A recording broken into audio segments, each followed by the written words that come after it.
sa mahal na Birhen sa ilalim ng titulong Immaculada Concepcion.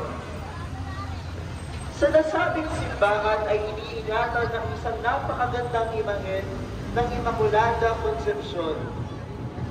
Ngunit sa kasamaang palad ay nasira dulot ng ikalawang digmaang pandaigdig.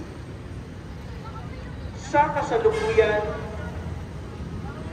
ang humahalili sa nasirang imahe ng mahal na Birhen ay ang festihada na itinatampok tuwing unang linggo ng Disyembre sa Intramuros Grand Marian Procession. Ang imahe ng mahal na Birhen Italia Immaculada Concepcion ay nasa pangangalaga ni